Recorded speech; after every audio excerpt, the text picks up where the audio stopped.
we are going to talk about SEO audits. We're going to do a live SEO audit about quick wins and opportunities.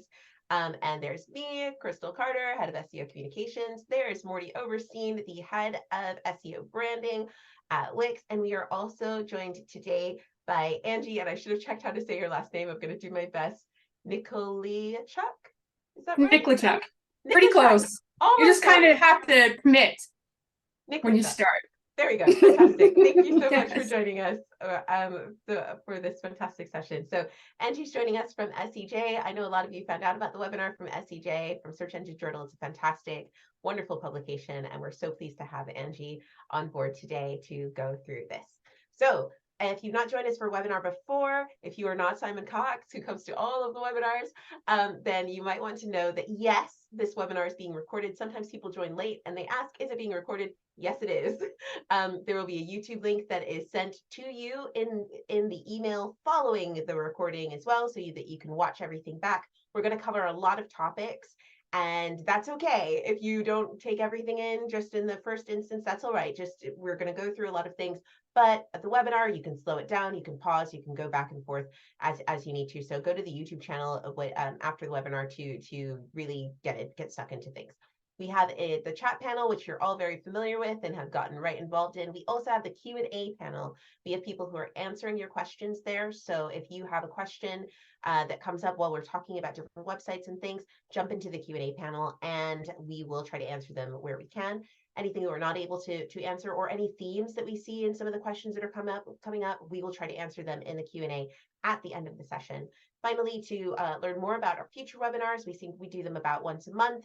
Go to the Wix SEO Learning Hub at wix.com/SEO/learn/webinars, and you will find all of our SEO webinars that are coming up, and you can see all of the ones that we've done previously. Now, to agendas. Morty, do you want to get in on the agenda, or shall I keep going? Oh, no, I'll get on the agenda. Before I do that, I just want to remind you we have our newsletter, which is Searchlight, over at wix.com/SEO/newsletter. You can sign up. It's a monthly newsletter. You can also make sure to sign up. SEJ has a great newsletter as well. So over at searchenginejournal.com, do sign up for their newsletter as well. The agenda, we've done the introductions. We're going to actually go through a few actual websites and offer, I hate to call them quick wins because nothing is quick in SEO usually, sometimes, but it's very rare. But some, I guess, low-hanging fruit that websites can do in order to position themselves to rank better on Google and bring in more traffic. And what we did was we each picked a domain and a website of a different type. So Crystal's going to run through a new website that's new to the market. I'm going to run through an established domain and what they can do. And then Andy's going to go through an audit of a website in a very competitive space, which is obviously a little bit more difficult than if you're not in a competitive space. That sounds painfully obvious now that I say that. At the end, we're going to do a Q&A session. So please ask your questions. If our moderators don't answer them, we'll try to get to them in the Q&A at the end. And I think with that, Crystal, I think you're first up. Yeah.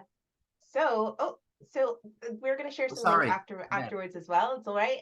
These are some of the links we're going to talk about for new domains.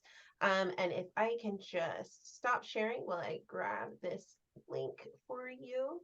So as Morty said, the website that I'm going to be looking at today is a new domain. So the one that I found, it was somebody very kindly submitted, was a website called One Cake Street.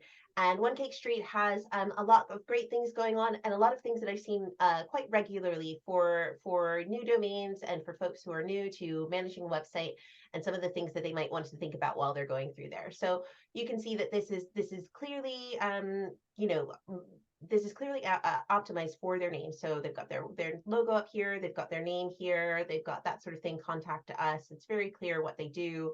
They're involved in cake, and they're getting some good first results for this. Now, if you are a new domain and you're not sure which pages you're ranking for, one of the things you can do is you can use a search operator to see which pages you're ranking for. Now, this page is ranking for 11 pages. Now, the tricky thing with that is that there's about 20 pages on the website. So that suggests that there's a few things that they could do to get a bit more visibility for some of their other pieces of content. The other thing that we look at when we look at the SERP is that we can see that they're ranking for their names. So there's One Cake Street, which is their Facebook page. We also see that they're ranking for their website. We can also see they've got their YouTube, and we've got a few other things that are going through as well. So they're doing pretty good. And again, they've got their Google business profiles showing here. Now there's a few core opportunities that we can see just from this as well. So first of all, we can see that they're ranking for their homepage, or they're ranking for their name. That's great. They have their Google business profile. That's also great. They also have all these reviews, which are saying this cake was fantastic. Look at these beautiful pictures. Look at all of these wonderful things, all of that sort of stuff.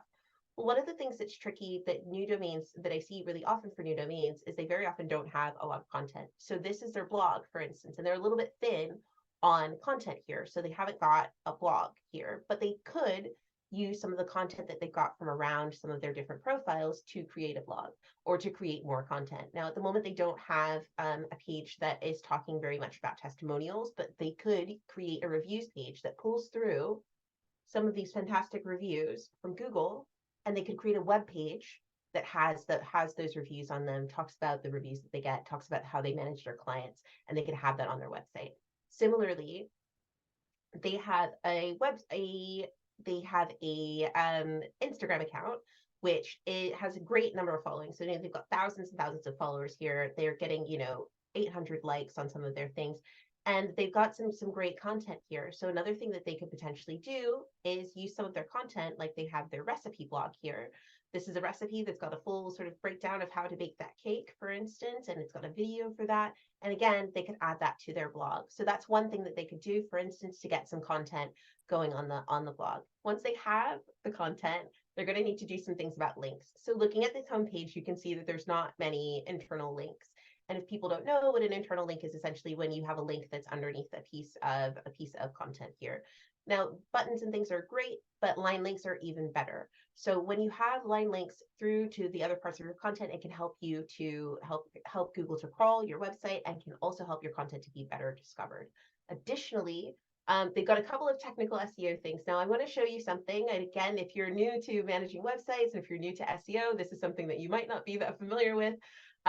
Yours might not look like this because I have a few thingies here, but one of the things you can do is you can use Chrome DevTools to see a little bit more about your website. Now on this one, I want to see what it looks like on mobile. So I'm going to click refresh, and look, it goes into mobile. Now when I do that, I can see the idea of what it looks like on a different type of phone. So these are different types of phones and different types of things there. And I can see the menu here. Now the thing that's funny about this is that the menu is here, but the menu's not on this page. So Google is able to crawl these because they crawl mobile first, but users are not able to find this content, which is on this menu. So one of the things they could do really quickly is to optimize to make sure that their menu is showing on their desktop page as it is on mobile. That's called mobile desktop parity, and they can make sure that that's working well, so they can get a great uptick from that. Additionally, as I said, they can also do something around their content, so they can use some of the great work that they're doing across their Instagram, and they can pull that through to create content on their website. And they can also use some of the content that they've got from their Google business profile, where they've got lots of images and they've got lots of reviews and things like that. And they can also use that to create some more content. So I think that one of the recommendation I would make, particularly for new businesses and folks who are doing new SEO, is to think about making sure that you've got good content across your site, making sure that it's also well linked, and making sure that anything that's on desktop is also visible on mobile, so that people can see the content, and that Google can crawl your content appropriately.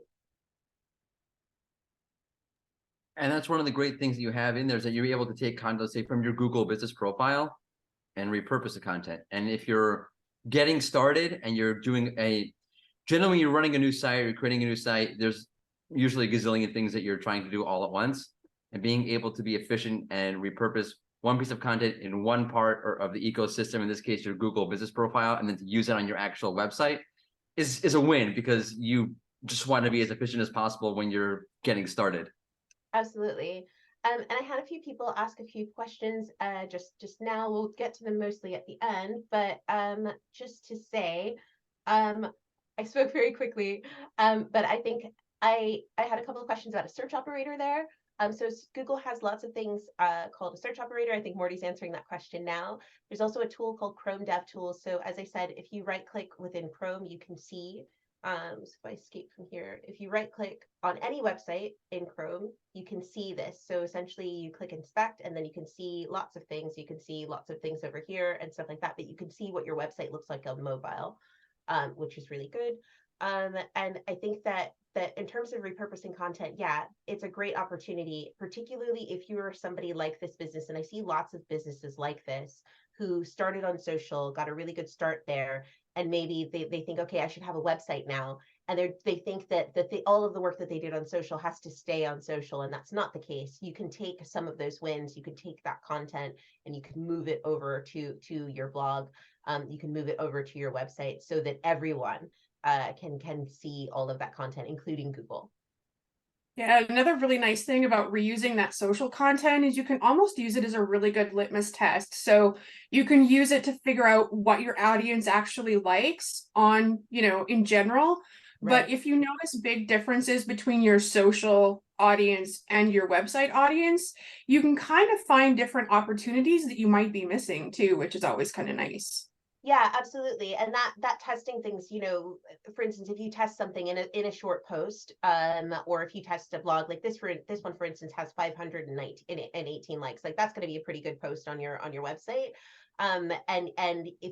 But sometimes particularly if you're in a new blog, you might not know if like this is something that's going to resonate with your audience. But if you test it on social and let's say you get a good response from it, then yeah, you're going to know that works for you before you invest all of the time that it takes to create a blog to do all of that stuff. By the way, on the search operators question, if you go into the chat, the great Simon Cox threw in a link to an article that will run through all the various operators that are there, the site commands that are there that you can do, and it'll explain it for you. I was going to answer the question in the Q&A. That's why I marked it live. Okay. But there you go. Search operators are really useful in Google, but this is a great way to see which pages Google sees on your website. And it's really important to make sure that you understand that the number of results here responds to the number that you would expect to see there. Awesome. Morty, do we want to pass it over to you? Yeah, let's pass the baton over. Okay, let me see. I have too many screens open. So many screens. Too many screens. Okay. I'm gonna start. Can you see my screen? Okay. Yes. Okay, great. I'm gonna move it over this way I can look directly into the camera. 1 second. Stop. Sorry. Apologies. Try this again. One more time. The always awkward moment where you're trying to share the right screen. Just don't share the wrong screen. But yeah. You definitely don't want to do that. I'm with that. Okay. Do we see the right screen with the website? Yes. Perfect. Then we're on the right track. This is a great website. It's a website about Mediterranean diets, and I basically eat a Mediterranean diet, so it really resonated with me in particular. And it's been around for a bit, and I ran it through a tool called SEMrush. And by the way, if you're a Wix user, you can access SEMrush directly in your SEO dashboard and your SEO setup checklist inside of Wix, and connect to this, and it'll actually pull you over to here if you wanted to go into the actual SEMrush tool. Long story short, because it looks a little bit overwhelming, I do understand. I was checking to see what kind of keywords the website is already ranking for, and we can see that they are ranking for 51 keywords. They've been around for a bit. But it was interesting to me that they weren't ranking for a lot of Mediterranean diet keywords. There's a few, but a lot of them weren't. And I just want to make the point that it's sometimes great to get traffic. It's always great to get traffic, I guess. But sometimes that traffic might not be aligned to what you're exactly trying to do with the website. So I'm going to try to explain a little bit of what I mean by that. I'm going to focus on the site creating a little bit more identity around what it's doing, and it's a good lesson in what you do in order to translate your business to users in a clear and concise and digestible and explicit way. Immediately translates into good SEO. They're really one and the same in a lot of ways. So let's take a quick look. First off, I just want to point out that while the website does want to showcase their recipes, if they are indeed a recipe website, I probably wouldn't do this as the first thing coming off. I would want to first establish a rapport with the user, who I am, what I do, what the website is, and then sort of push you into the second click content, in this case, the recipe. So I'd probably remove that. Also, side point, I would try to make sure that the hover over was a little bit more accessible to someone who might be visually impaired. There's a low contrast between the background image and the hover over of the text itself, side point. Let's just, when I looked at the website, the first thing I really noticed was I wasn't really sure what the website exactly did. You know, is it about, is Maya here, is she a nutrition consultant? Is this really a website for recipes? Is the recipes really secondary, and the consultancy around the Mediterranean diet nutrition program, is that the main thing?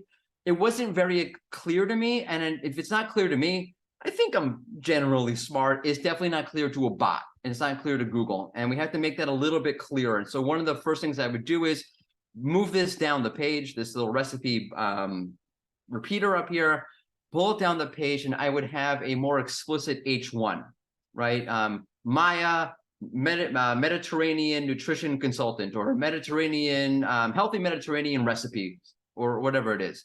There's a great little tool, it's called Marketing Syrup. It's a Chrome extension, and it will tell you things like what the headers on the page are.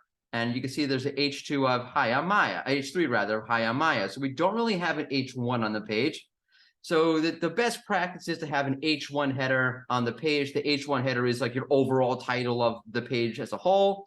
Then you can have H2 headers, which are for the sections on the page, and the section within a section would be in H3. You can go to H4, H5. You don't really generally have to. So we need to have an H1 on the page, and that H1 should be about what the site specifically does, whether that's offering recipes, whether that's offering nutrition consultancy around Mediterranean diets and so forth. And it should be about Mediterranean diets, because that's what the website seems to focus on. For example, here in the body content is inspired by the Mediterranean diet, you know, et cetera, et cetera, et cetera.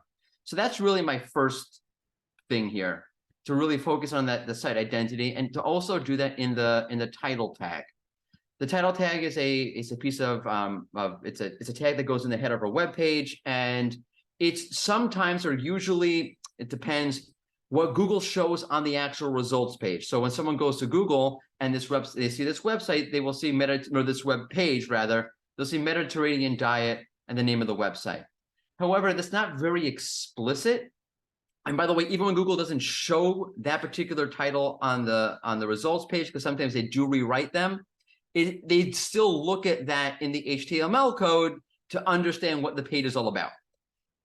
I would be, again, more explicit. Mediterranean diet what? Mediterranean diet recipes, Mediterranean diet nutrition consultancy, and so forth. So that's my number one thing. The second thing I want to focus on is the about page. And I love about page. We actually did a webinar, I think it was with Semrush, Crystal, and I. We talked about the value of an about page, because an about page is really, I know we generally think of them as, okay, it's a place where we can offer, you know, our history of the company kind of thing. But it's really a page where you can establish trust and your expertise and your experience, and you could do it really explicitly. And it's a rare opportunity on a website. It's really only the home page and the about page where you can tell users and Google who you are and what you do. So again, we have about Maya. I would make the H1 to be, again, about what the name of the business, you know, about Maya's consultancy or about Maya's Mediterranean recipes and so forth. The second thing I would really do, and this is great actually, because it leans into something that Google calls EEAT. It's called experience, expertise, authoritativeness, and trustworthiness. In a nutshell, it's what Google sort of kind of looks at to be able to understand that you're a trustworthy, relevant, expert source of material. And one of the great things that this webpage does is it goes through the personal experience. Like this person, the consultant here, grew up in Syria, and they grew up living and breathing a Mediterranean diet. So they have a lot, not just education around nutrition and the Mediterranean diet, but they have actual experience, part of their very culture. And that's a real advantage to a web page like this, to a website like this. And I would really harp on that. I would talk about that a lot more. I would also list any certifications, any licenses here, anything that would really tell you, again, because we're possibly in a YMYL space. I love throwing acronyms out. It's what we do in SEO. SEO is an acronym. YMYL means your money, your life, which means basically the web page can either help or hurt you physically, emotionally, financially. So a health website, a investing website, Google takes those more seriously, and I wanted to make sure that it gets it right. So showcasing their expertise in terms of their licensing, education, any places they've been featured or so forth really helps drive home. You should trust me in terms of either consulting or the recipes, because I know what I'm talking about. Okay, let's go to the actual nutrition page. And here again, like, we don't have a lot of content here. Like, what is this page meant to do? What is this web page about? Putting an H1 here and a little bit, just a few lines of content, sort of give context to what this page is. If we look at the title tag, the title tag is just nutrition. What about nutrition? Is it nutrition education? Is it nutrition education about Mediterranean diets? And again, that goes back to what I'm trying to say before. If the business model is about the Mediterranean diet, then the title tag here should explicitly say nutrition education for Mediterranean diets and so forth. And it's a little bit confusing because in some places, the website seems to be talking about nutrition as a whole. And then in some places, the website seems to be talking about the Mediterranean diet. Having that strong site identity would really do this site well. And again, having some headers on the page and so forth. And again, even the content itself. Oh, by the way, just another accessibility issue. The hover over content here, when they set up the hover over, when you hover over the actual title, it turns into white, and I can't read it anymore. But again, some of the content here, Mediterranean Diet 101, great. That seems to be on target. Staying healthy, cold and flu season nutrition guide. Is that Mediterranean nutrition guide, or is it, again, just general nutrition? Do we really want to focus on the actual niche of the Mediterranean vertical? Then we should make sure that all of the content, at least when we're getting started and establishing that identity, is about that. And it's the same thing with the recipes, and I'll end on this.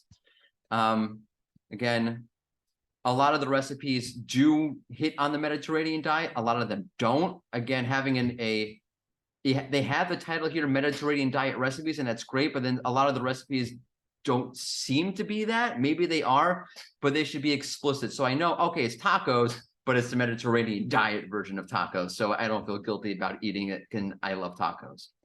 Let's look again at the H1. I'm sorry, the title tag. We're again just writing recipes, but it should be Mediterranean recipes. So again, the site has been around. It has some traffic, but I don't feel like it's getting the traffic that's really going after, because I don't think the site's consistently focused and explicitly focused on all things Mediterranean diet. Yeah, I think I was looking at that too, and I think kind of at the heart of that problem is just not quite knowing exactly who it is that you're actually writing and who you're building your website for. I think if you kind of look at, your competitors, people who are like you, or even people who are, attracting the kind of people you're interested in, I think that would give that site a really good cohesive direction to go in, and probably reduce a lot of their workload that they're doing for us in terms of like SEO and website management. Yeah, and that understanding your audience and the whole business model really sets you up to either succeed or fail in SEO. And you pointed out, we were talking about this last week, to break the fourth wall a little bit. We were going over these sites last week, and you mentioned actually they have the accreditations up here, MBA, RDN. You asked why is the MBA there? What's the relevancy to the website? You might have an MBA, you might want to, that's great. You could talk about it in the about page, but to list it as the first credentials when you're dealing with a nutrition website, Andrew made the point that maybe that's not the most relevant thing. Yeah, particularly because like when we look at a website, we're always processing from top to bottom and from left to right. I mean, generally, right? Like if you're typing it and speaking English, you're going to read from left to right. So the first thing and the last thing that you read are going to be the things that people notice the most, but also the things they remember the most. And I mean, well, I understand why those credentials are in that order, and I kind of get why she would have them there. I think in that particular space, that's not doing her a big benefit. Yeah. And again, you can list the MBA on the about page, but as like the top, it's part of the header of the entire website. The first thing, that's a great point. And I think it's important to bring in opportunities to, like, I think you were talking about which kind of topic she was covering over it. And I think like it's a great opportunity to think about where you're focusing and your keyword research, the way you do your keyword research. A lot of times people think keyword research has to be like loads and loads of tools and lots of things. And like there are wonderful, fantastic tools. But with something like this, you can do keyword research in a lot of different ways. Someone in the questions asked, where can I get ideas? For a website like this, you can get ideas from people that you know. You can get ideas from a website, or sorry, from like a Facebook group. If people are talking about Mediterranean diets in a Facebook group and you see people discussing the same topics, then you can write something about that and then you can post it back into the group. For instance, you can go onto Google and look at their related searches. You can look at their predictive searches, Google Trends, and things like that. You don't necessarily have to have a big complicated tool in order to get that detail, but it helps you to get and make sure that the content that you're making is right on target. 100%. And I find too, sometimes you have to watch because when you use a lot of the tools, you kind of start walking down a tunnel when you're doing your keyword research, and you kind of forget about all of these little incidental things that sort of align with that. Whereas if you go to your actual audience and the people that you're, hoping to communicate with or sell to or have visit your site, you sometimes get like these really nice keyword clusters that you wouldn't have not like necessarily found in even like very good keyword tools.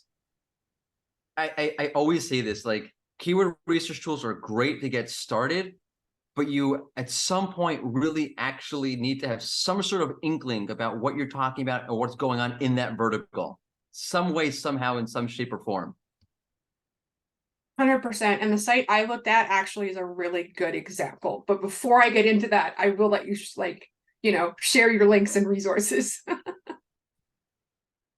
Yes, I don't think I have any links or resources for that one, do I? I have some. I put them Oh, you together. have them. See, So Crystal always has my back. we do our best. So yeah, so I will share these to everyone afterwards. But yeah, we have a few different resources which are available. So these are the ones that are useful for new domains. We talked about a few different things around like adding links. And then we also have sort of internal linking strategies, how to do on-page SEO. So Morty talked about a lot of things about like H1s and things like that. So we have an article on the Wix SEO Learning Hub, which talks about how to do on-page SEO and explains all of that. We also have stuff about content strategy. So we talked about, thinking about your ideas and so making sure that they make sense. Your content strategy can help you be more solid on that.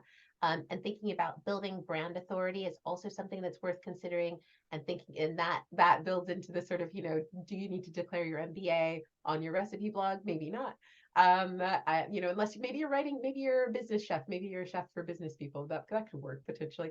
But yeah, so we'll be sending these links as well. And we'll share some links from Angie after she shares her site audit as well.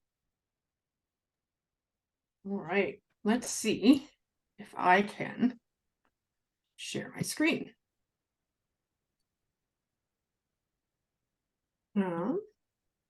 Excellent. So does that work for everybody? Yes. Yep. Excellent. So I took a bit more of an established website, and if we have a look in here, you can see that it's, doing pretty good. It's got a fair number. It's ranking for a fair number of keywords here. You can see there's 4.2 thousand. So it's a bit more established than the other ones. And of course, it's in the financial space. They offer small business loans, and they seem to actually be targeting people who are typically like not your typical, bank type client.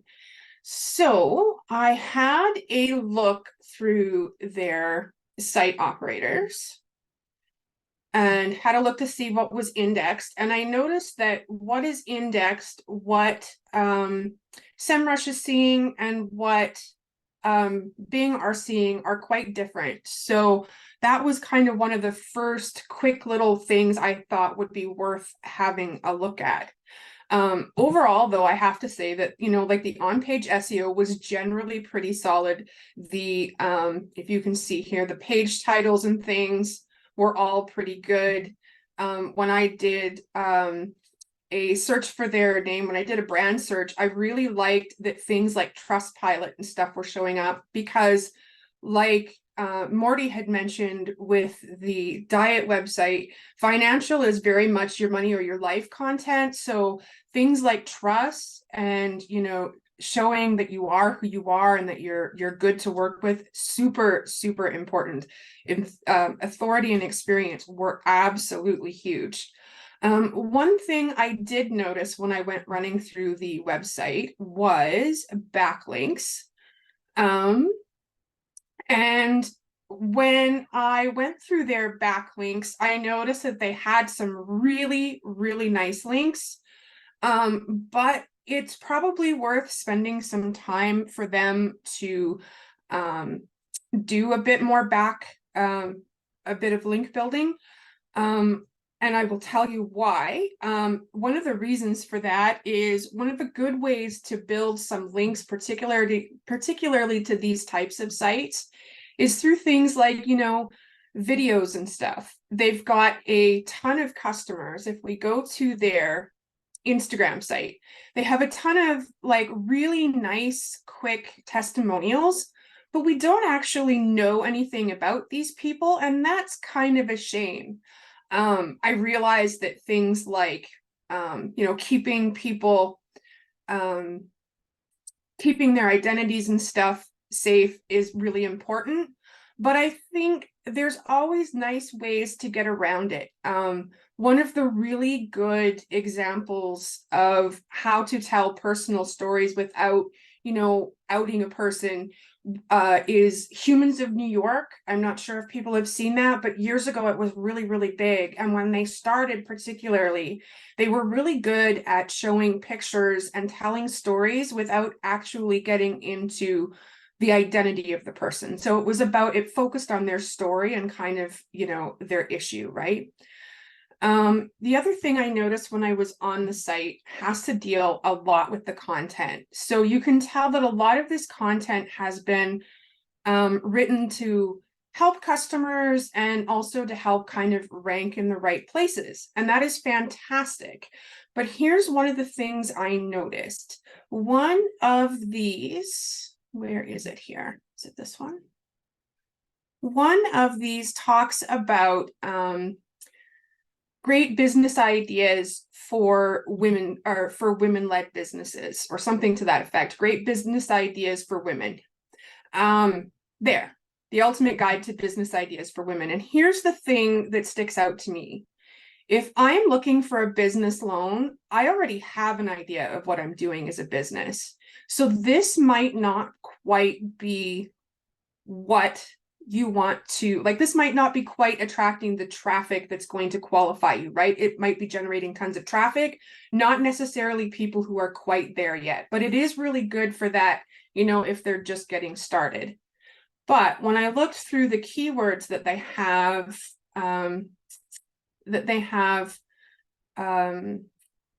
optimized for, I noticed that a lot of the keywords were very much kind of around the basic sort of, women-owned business grants, those types of things, right?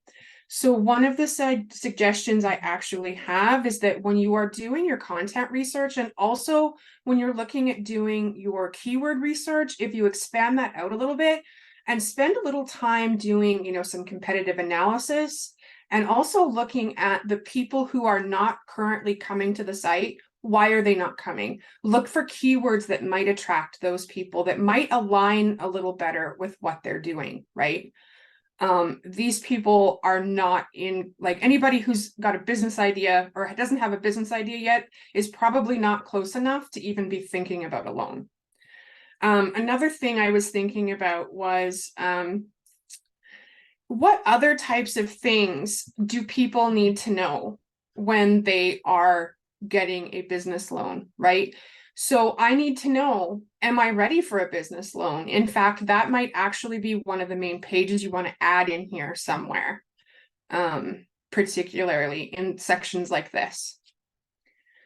The other thing I noticed on the blog in the content is when we look through the content, we do find some, this one is an internal link. No. We do find some internal links, but the internal links are not necessarily going where you would expect them to go. So I would say A, not enough of them, and B, they don't necessarily go where you would expect them to go. The example I was looking at earlier had it, it links back to the page, for example.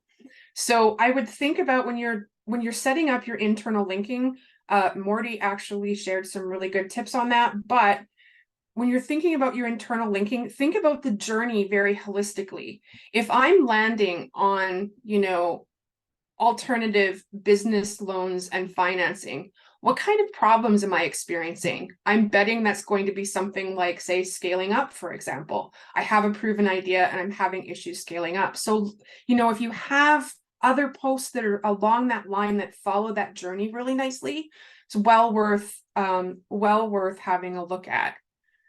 The other thing that these are not necessarily SEO, but they were definitely things that I would look at. We have a really nice header image, but I'm wondering if that's almost self-selecting against the keywords and the content, the market that all of that other stuff seems to be targeting. So I would definitely be looking at testing this nice big image here, as well as things like this, right? Yes, that's absolutely important. But it might be worth almost testing, particularly as you get into things like content and customer journeys.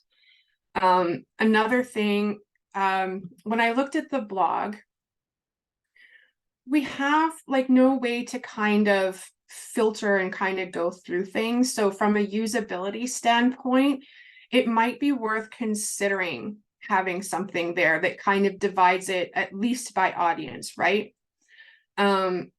You might even want to consider having a specific women business section that's written by women and tells the story of successful women who have maybe used one park at one point or another. The other thing is we have in some of these women-based, I'm just going to use women as an example because it was really prominent when I went through the content. But when you go through some of these women-based content, I would seriously consider testing some of these call to actions and some of these buttons. I think that they would, I think that different audiences are going to see that differently. So, the chances of, wanting to get funding now, yeah, that's absolutely what they want, what they're going to want. But women tend to be a lot more risk adverse. So they're more likely to look for information first, right? So you might want to test different things like that. Also alternative media. So when I went through SEMrush, there were some really, really nice SERP features. So they're really getting into a lot of the different SERP features. But I'd love to see them start working on a bit more of that and working on some, different videos and images. Again, make use of this really nice social. There's a good number of followers there. But when we look at the posts, we see that they're not getting a whole ton of engagement. So I would love to see, something really unified between the YouTube that they're doing with the, the various stories and things that they have with their website and their Instagram. So yeah, that was kind of what I noticed as I was going through.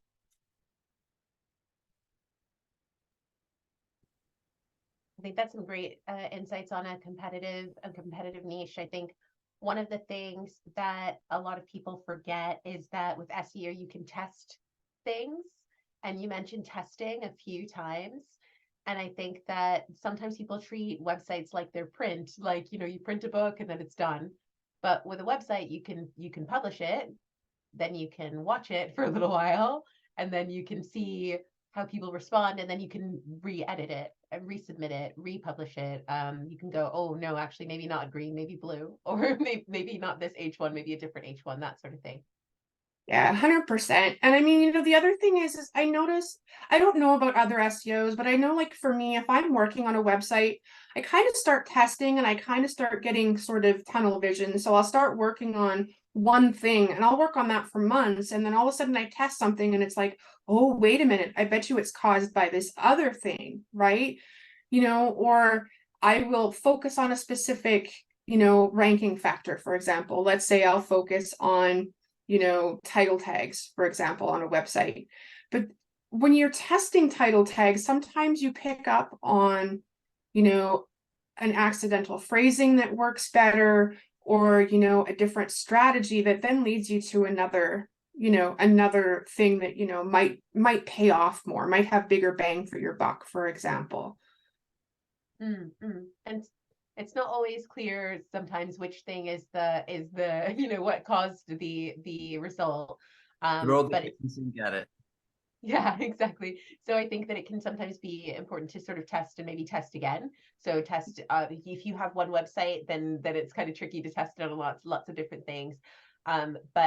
But for instance, you can test audience response to a piece of copy across maybe your website, maybe across your social. We think we mentioned that before, but you can also test it in different sections as well. So yeah, testing is a great thing to get in the habit of doing. Especially when you are trying to target more than one audience or segments of an audience, because you don't know what does resonate, what doesn't resonate, how Google's going to understand you as you're trying to navigate multiple audiences all at once, and what's going to stick and not going to stick. And I think a lot of businesses and websites fall into that category of there's multiple audiences or maybe a secondary audience that you need to consider. That makes it a little bit more complicated to go about. How do I structure the website? How do I create content? How do I make changes and all that kind of stuff? Yeah, 100%. And again, like the value of your competitors, I cannot stress the importance of doing competitor research. See what they're doing, find out what's working, find out what's not working, find out what their customers are complaining about, because their customer complaints are your absolute gold mine. Like, absolutely rank yourself for that stuff. Absolutely rank yourself for that stuff. Because if I'm with your competitor and I have like a massive complaint, I am likely searching for how to fix that complaint, or, you know, whatever that happens to be. Offer them an answer. Yeah, absolutely. And I think that it's sometimes things that people overlook.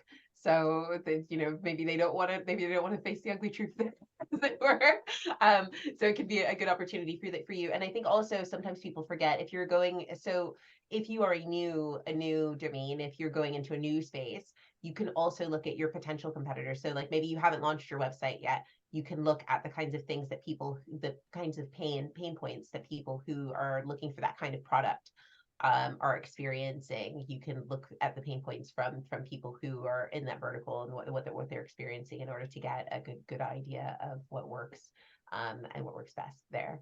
How are we doing on the questions? The chat and the We questions have a have lot of been questions. So very lively. let's share the resources for. Share the resources. Just a second. I got your back this time. I'm just going We to get share along these. so well. Yeah.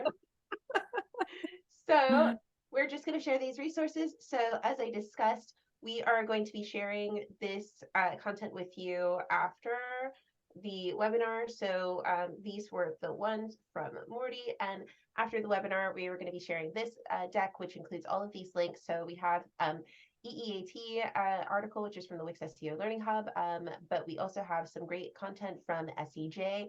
And you'll be very pleased to see in the chat, people have been bigging up SEJ the whole time. They have such great resources. They're really great. So yeah, it says we've got the SEO site audit workbook, which is really good if people are getting used to doing a site audit, which is sort of going through and kicking the tires really on your website, whether you've just got a new website or whether it was working before. Also ranking factors for 2023, which are always good fun to figure out what is considered a ranking factor and what's not and how that all works. Competitive analysis guide, which, as Andrew was talking about, competitor analysis is something that's really, really important, because no one's only going to look at your website. They're going to look at other websites too. It's important to know what they're looking at. And also how to research your audience. Understanding your audience is super important. So that's a great resource as well. And with that, I think we're going to go over to questions. Morty, have you got a few questions? I for have us? questions. There's many, many questions. Many I questions. try to get to as many as we possibly can. First off, thank you both, Crystal and Angie. That was amazing. Angie, thank you so much for that. Where to start with the question? So one question, was it in the Q&A, but I was scouring the chat also, and I wanted to bring it up. Google algorithm updates. Someone was surprised we didn't talk about them. How can we not talk about them? Well, one is this audit was about just, getting started and getting some momentum going and some wins. But yes, Google does update its algorithm. We're technically in the middle of a official algorithm update, the October 2023 core algorithm update, which followed the October spam algorithm update, which followed the September 2023 helpful content update, which was preceded by the August 2023 core update. There's been a lot of algorithm updates lately, is what I'm trying to say. I know, like, what are you talking? There's been a lot of updates. And I think the tips that we're all offering are trying to get you to a point where, listen, no website is safe from the algorithm. You're going to see rank movement, rank fluctuations. It is the norm. I was recently looking at a whole heap of SEMrush data about this. Just rank in general has gotten a little bit less consistent as a whole. So it's normal to see that you're ranking number 5 or 4 or 3 or 2 or 1. And then one day you jump down to ranking, let's say you're ranking number 1 to ranking number 5 and number 7, and then you jump back up again. There's all sorts of shifts. The tips that we're offering you, while I can't guarantee you are future-proofing your website as in a guarantee, are generally the kind of tips and creating the kind of content that Google is preferring, which means that when an algorithm update does come around, we would hope that following these sort of tips and really mindset about how to look at content and how to look at your website and how to focus your website identity and targeting your audience and quality content would see you being positively impacted by an algorithm update. Yeah, and it's not just that. Like, I know a lot of times SEOs will, or, website owners will, look at their analytics and they'll be like, oh my goodness, it must have been an update because all of a sudden my traffic dropped. Or, the opposite is true, where they'll update and they'll do a lot of SEO work and they'll get very frustrated because they don't see those rankings change, right? Within. So part of that is just being patient, because things do, like you said, things do fluctuate all the time. But it's not just that. It may not actually be an update, or it may not actually be you. It could be shifts within that whole industry, or within that whole, type of keyword, or within that whole portion of the index within Google, right? Because Google tinkers with things and has different priorities than what we do as business owners and what we do as site owners, right? So I wouldn't panic either, is I guess what I'm saying. Yeah, so I have an article about how to diagnose a Google algorithm update change. And essentially, like, one of the things is, like, it might not be an algorithm update. It could be that the SERP changed. Like, there's some parts of the SERP that have a 3D lion on them, and they've just added a, like, literally. And so sometimes they add different parts to the SERP, and that might be the reason why it was affected. Sometimes it's something like they've literally changed around the SERP. So people who remember COVID will remember that, like, they just stopped ranking certain businesses for certain things. Like, you couldn't rank for, like, face mask, for instance, unless you were like the WHO or the CDC or that sort of thing. Sometimes they sort of will just manage a SERP. There's lots of reasons why it can happen. So I have an article on the Wix SEO Learning Hub which talks about that. But I think, as Morty was saying, it is a case that you kind of have to keep your nose clean, and following some of the best practices and following some of the good content guidelines will help see you through that. Additionally, you'll notice that we all sort of looked at a few different channels for different websites. one of the things that can be useful for algorithm challenges, if you're in a if you're in a vertical that is vulnerable to algorithm updates, or where you've seen a few, it's useful to have a foothold in a couple of different channels. I used to work with a client who was in YMYL, for instance, and we always had some paid running because Google tinkers a lot with the YMYL thing. So they used to rank for a really important, they had a test that was a medical test, and then Google just changed around the SERP. And it wasn't anything to do with anything they hadn't done anything wrong, but they changed the SERP so that you couldn't rank for that. So we had some paid running, and you could run paid ads for it, but you couldn't but you couldn't do organic. So if you have a few things going on in your social, you have a little bit going on in your paid, you have a little bit, those sorts of things, you can be a little bit more resilient during algorithm updates. Oh, absolutely. Sorry, Morty. No, go ahead. I was just going to say, I cannot tell you the horror stories I have of companies that have put all of their eggs in one basket. And then all of a sudden that company changes the way that they do business, or, Google changed the way it ranks something, and they absolutely lose everything. Like, I have absolutely like, they just got rid of FAQ, for example, right? There was how to FAQ. Rich result. Yeah. Yeah. So, I mean, how many people spent hundreds and thousands of dollars building all of that stuff, and now all of a sudden none of that? I mean, it doesn't necessarily mean that Google's not still using that, but it's not showing up anymore. Right. And by the way, like to that point, not putting your eggs in one basket, I've been like analyzing this stuff for like the better part of like, I don't know, 8-9 years, like really diving into the algorithm.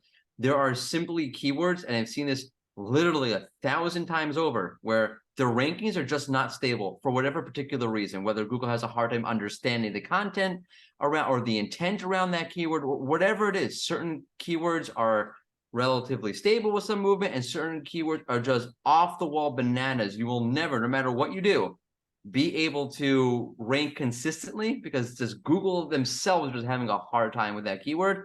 And you probably want to diversify where you're trying to get traffic from, if that's the case with that keyword.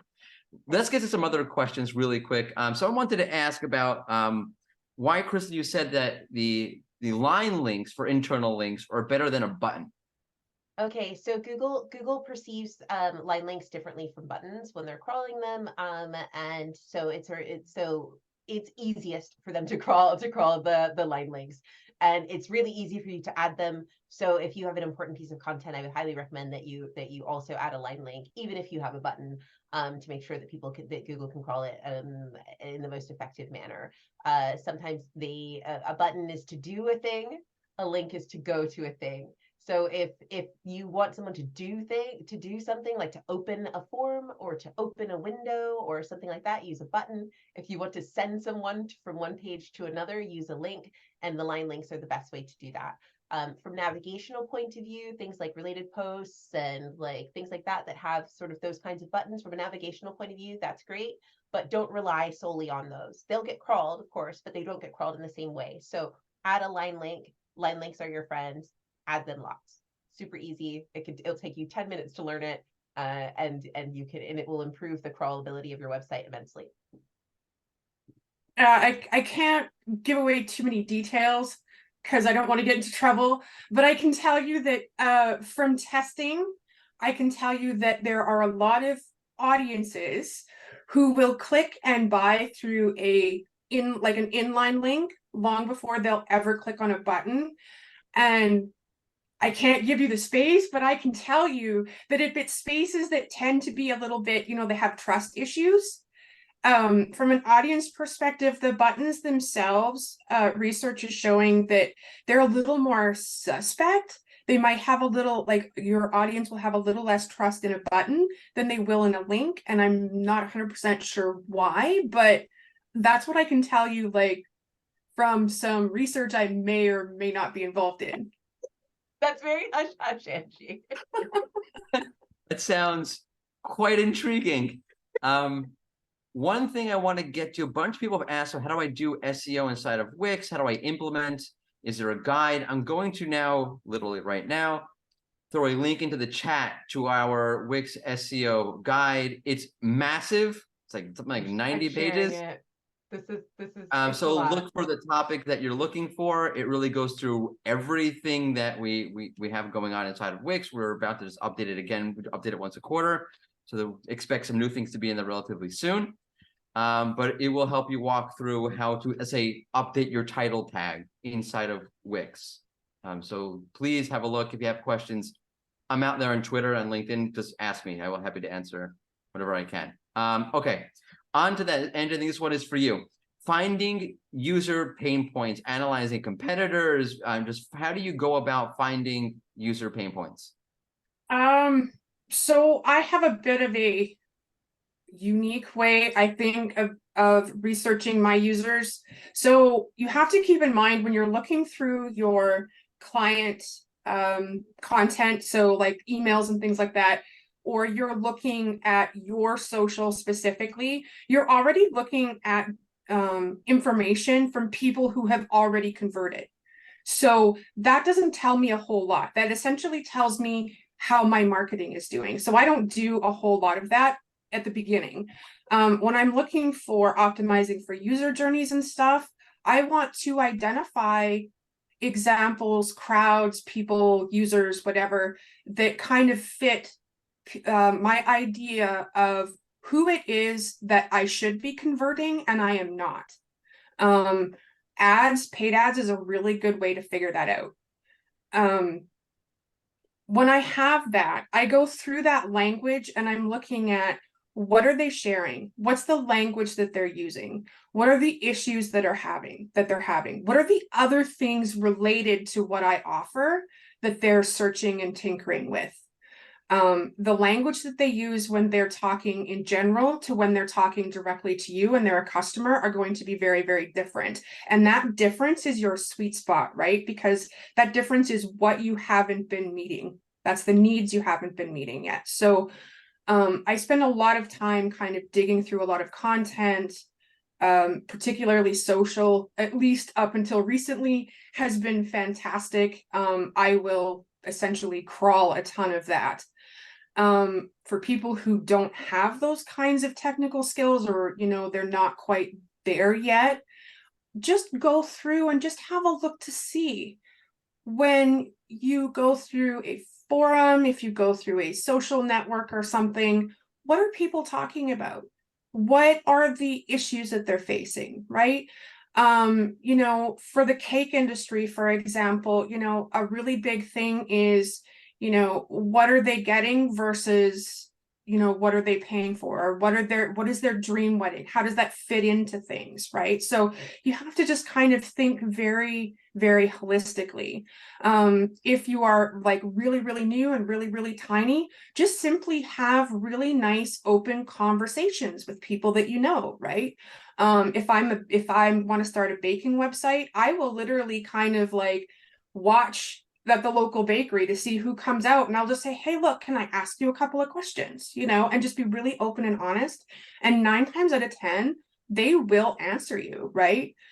Just keep in mind that what users say they want and what they actually want are not always the same thing. Don't fall into that trap. It's a good starting point, but always be checking to make sure that you're not misunderstanding that. I know we're out of time, but I just want to say in that very last point, I just saw yesterday a social media post where someone referenced an experiment that Sony did. Remember the old Walkman? They had the sport one, the yellow one, and the traditional black one. And they asked the focus group, which one do you like better? And they all said the yellow one. And then when they left, Sony said, hey, okay, thank you for your feedback. Take a Walkman with you. And they all took the black one. And Sony was like, uh-huh. So you said the yellow one, but you didn't take it. Oh, I have so much good research like that. I have so much good research like that. They did a test where they give you a choice of 2 items and they tell you to pick one. And then they offered to half of the group. They said, look, in a week, we're going to offer you the chance to exchange. And if you allow people the chance to exchange that item, they are actually less happy with the item that they purchased initially. It's fantastic. Wow, that's so amazing. We should totally dive into this, but we're already over time. I'm so over time. Angie, thank you so much for that. Thank you. Thank you so Thank you to much. SEJ for sending you over and partnering with us and sharing you with us. Oh, thank you so much for having me. I love this. I am like a big Morty fan and a big Crystal fan and a huge Wix fan. So it's an absolute honor and a thrill to be here. Oh, We'll well, have you to can do come this back. again. Thank you so much. I'm just gonna wind things up and just to remind everyone, yes, this is recorded. You will get a link. You will get the deck with all of the other links that we've shared.